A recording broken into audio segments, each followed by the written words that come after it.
Republicans, stop talking about Democrats. You're contradicting yourself. Democrats, stop talking about Republicans. You're contradicting yourselves. Women who want freedom and equal treatment, stop talking about men because you're contradicting yourself. If we look back in history, all those people who was talking about the abolition of slavery, they should have stopped talking about it because they were contradicting themselves. According to this guy, because I talk about religion so much, I'm contradicting myself. How can I be contradicting myself when I stand for people who have deconstructed from this religion? I stand for people who have been harmed by this religion.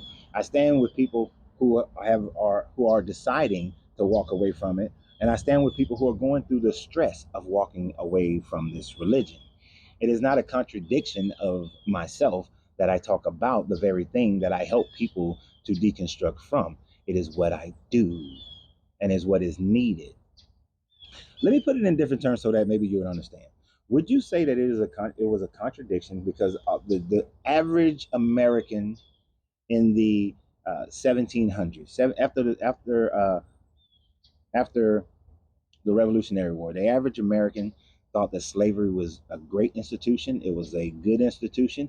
It was their white right of institution in America. But Hamilton, he was writing letters against slavery, about the abolishment of slavery. He believed that, based on his letters, he believed that all men were actually created equal, or at least should be free. This is something that he believed, right? And I actually went back and read the letters to make sure that what they were saying in the play Hamilton was correct on that part. But that is what he wrote. So was he contradicting himself?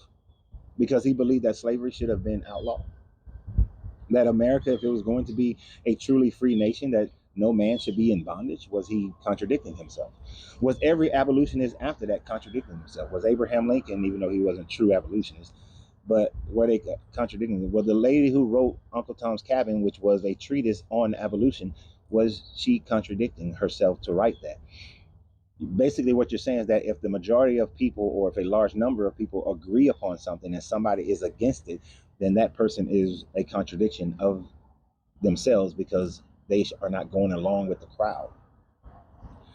Should the Jewish people who were against the concentration camps of Germany, should they have just kept quiet?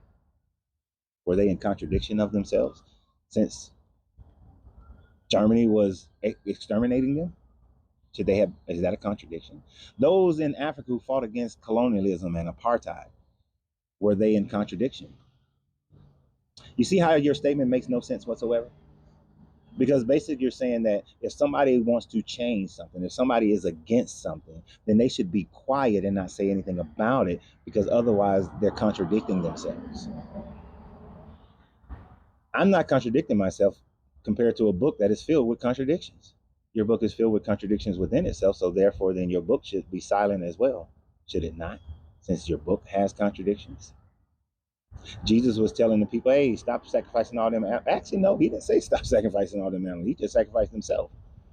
But your Jesus was saying things that was against your God. Your God in the Old Testament, he said an eye for an eye, tooth for a tooth. Jesus said, no, don't do that. Just forgive that joker. Turn the other cheek.